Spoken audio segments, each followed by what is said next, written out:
ਪਿਆਰੇ ਬੱਚਿਓ, ਅੱਜ ਦੀ ਪੰਜਾਬੀ ਦੀ ਕਲਾਸ ਵਿੱਚ ਅਸੀਂ 8ਵੀਂ ਜਮਾਤ ਦੀ ਪਾਠ ਪੁਸਤਕ ਵਿੱਚੋਂ ਅੰਮ੍ਰਿਤਾ ਪ੍ਰੀਤਮ ਦੀ ਲਿਖੀ ਕਵਿਤਾ ਅੰਮੜੀ ਦਾ ਵਿਹੜਾ ਦੇ ਸ਼ਬਦ ਅਰਥ, ਵਾਕਾਂ ਵਿੱਚ ਵਰਤੋਂ ਅਤੇ ਪ੍ਰਸ਼ਨ ਉੱਤਰ ਕਰਾਂਗੇ।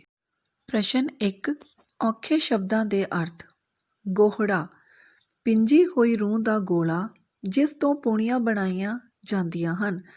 ਪਲੰਗ ਨਵਾਰੀ, ਨਵਾਰ ਦਾ ਬਣਿਆ ਵੱਡਾ ਮੰਜਾ।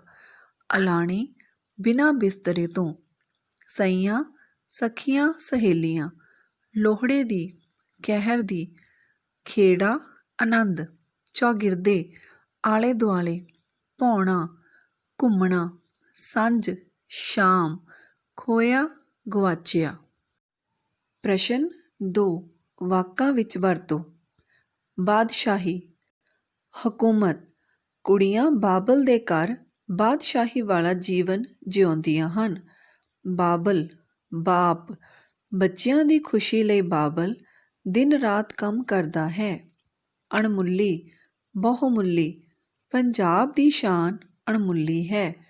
ਚਰਖਾ, ਰੂੰ ਨੂੰ ਸੂਤ ਵਿੱਚ ਬਦਲਣ ਵਾਲਾ ਘਰੇਲੂ ਸੰਦ। ਕੁੜੀਆਂ ਚਰਖਾ ਕੱਤ ਰਹੀਆਂ ਹਨ। ਵਿਹੜਾ, ਘਰ ਵਿੱਚ ਖੁੱਲ੍ਹੀ ਥਾਂ। ਸਾਡਾ ਵਿਹੜਾ ਬਹੁਤ ਵੱਡਾ ਹੈ। ਪੀਂਗ, ਪੰਘੂੜੇ ਦੀ ਸ਼ਕਲ ਦੀ ਪੀਂਗ। ਕੁੜੀ ਪੀਂਗ ਝੂਟ ਰਹੀ ਹੈ। ਘੂਕਰ, ਘੂਕਣ ਦੀ ਆਵਾਜ਼। ਤ੍ਰਿੰਝਣ ਵਿੱਚ ਚਰਖੇ ਦੀ ਘੂਕਰ ਸੁਣਾਈ ਦੇ ਰਹੀ ਹੈ। ਕਹਾਣੀ, ਬਾਤ। ਦਾਦੀ ਜੀ ਨੇ ਸਾਨੂੰ ਕਹਾਣੀ ਸੁਣਾਈ। ਹੁਣ ਅਸੀਂ ਇਸ ਪਾਠ ਨਾਲ ਸੰਬੰਧਿਤ ਪ੍ਰਸ਼ਨ ਉੱਤਰ ਕਰਾਂਗੇ। ਪ੍ਰਸ਼ਨ 1, ਇਸ ਕਵਿਤਾ ਵਿੱਚ ਬਚਪਨ ਦੀਆਂ ਕਿਹੜੀਆਂ-ਕਿਹੜੀਆਂ ਮੌਜਾਂ ਅਤੇ ਖੁਸ਼ੀਆਂ ਦਾ ਵਰਣਨ ਹੈ? ਉੱਤਰ, ਇਸ ਕਵਿਤਾ ਵਿੱਚ ਬਚਪਨ ਦੀਆਂ ਬਹੁਤ ਸਾਰੀਆਂ ਮੌਜਾਂ ਜਿਵੇਂ ਚੰਗਾ ਖਾਣਾ-ਪੀਣਾ, ਖੇਡਣਾ, ਪੀਂਘਾਂ ਝੂਟਣਾ, ਬੇਫਿਕਰੀ ਨਾਲ ਰਹਿਣਾ, ਦਾਦੀ ਤੋਂ ਬਾਤਾਂ ਸੁਣਨੀਆਂ ਤੇ ਮੌਜ-ਮਸਤੀ ਕਰਨੀ ਆਦਿ ਖੁਸ਼ੀਆਂ ਦਾ ਵਰਣਨ ਹੈ। ਪ੍ਰਸ਼ਨ ਨੰਬਰ 2, ਇਸ ਕਵਿਤਾ ਵਿੱਚ ਕੁੜੀਆਂ ਦੇ ਪੀਂਘਾਂ ਝੂਟਣ ਅਤੇ ਚਰਖਾ ਕੱਤਣ ਦਾ ਦ੍ਰਿਸ਼ ਵਰਣਨ ਕਰੋ। ਉੱਤਰ, ਇਸ ਕਵਿਤਾ ਵਿੱਚ ਜਵਾਨ ਕੁੜੀਆਂ ਪਿੱਪਲਾਂ ਉੱਤੇ ਪੀਂਘਾਂ ਪਾ ਕੇ ਝੂਟਦੀਆਂ ਹਨ ਅਤੇ ਉਹ ਇੱਕ ਦੂਜੀ ਨਾਲ ਸ਼ਰਤ ਲਗਾ ਕੇ ਉੱਚੀ ਤੋਂ ਉੱਚੀ ਪੀਂਘ ਚੜ੍ਹਾਉਂਦੀਆਂ ਹਨ। ਕੁੜੀਆਂ ਇਕੱਠੀਆਂ ਹੋ ਕੇ ਚਰਖੇ ਕੱਤਦੀਆਂ ਅਤੇ ਗੀਤ ਗਾਉਂਦੀਆਂ ਹਨ। ਅਗਲਾ ਪ੍ਰਸ਼ਨ ਹੈ, ਹੇਠ ਲਿਖੀਆਂ ਸਤਰਾਂ ਦਾ ਭਾਵ ਸਪਸ਼ਟ ਕਰੋ। ਬੀਤ ਗਿਆ ਦਿਨ ਬੀਤ ਗਿਆ, ਜਿਉਂ ਕੱਤਿਆ ਤੁੰਬਿਆ ਹੰਢ ਗਿਆ ਇੱਕ ਰੂੰ ਦਾ ਗੋਹੜਾ। ਭਾਵ-ਅਰਥ, ਇਹਨਾਂ ਸਤਰਾਂ ਵਿੱਚ ਕਵਿੱਤਰੀ ਕਹਿੰਦੀ ਹੈ ਕਿ ਮਾਂ ਦੇ ਵਿਹੜੇ ਵਿੱਚ ਬਿਤਾਏ ਹੋਏ ਦਿਨ ਇਸ ਤਰ੍ਹਾਂ ਲੰਘ ਗਏ ਜਿਸ ਤਰ੍ਹਾਂ ਤੁੰਬਣ ਕੱਤਣ ਮਗਰੋਂ ਇੱਕ ਰੂੰ ਦਾ ਗੋਹੜਾ ਖਤਮ ਹੋ ਜਾਂਦਾ ਹੈ। ਇੱਕ ਬਾਦਸ਼ਾਹੀ ਅਸੀਂ ਮਾਣੀ ਸੀ ਜਿਹਦਾ ਬਾਬਲ ਰਾਜਾ ਤੇ ਅੰਮੀ ਰਾਣੀ ਸੀ।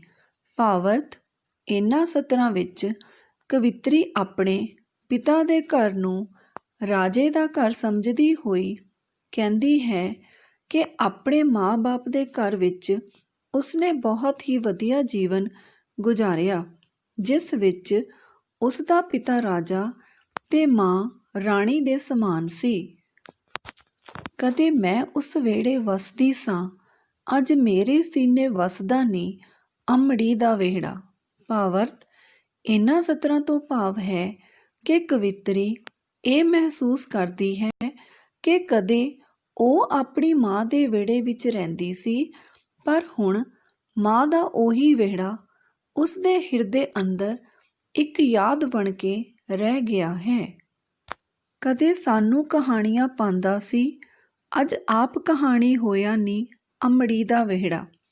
ਭਾਵ-ਅਰਥ, ਇਹਨਾਂ ਸਤਰਾਂ ਵਿੱਚ ਕਵਿੱਤਰੀ ਇਹ ਦੱਸਣਾ ਚਾਹੁੰਦੀ ਹੈ ਕਿ ਕਦੇ ਉਹ ਆਪਣੀ ਮਾਂ ਦੇ ਵਿਹੜੇ ਵਿੱਚ ਬੈਠ ਕੇ ਕਹਾਣੀਆਂ ਸੁਣਦੀ ਹੁੰਦੀ ਸੀ ਤੇ ਹੁਣ ਮਾਂ ਦਾ ਉਹੀ ਵਿਹੜਾ ਉਸ ਲਈ ਇੱਕ ਬੀਤੀ ਹੋਈ ਕਹਾਣੀ ਬਣ ਗਿਆ ਹੈ।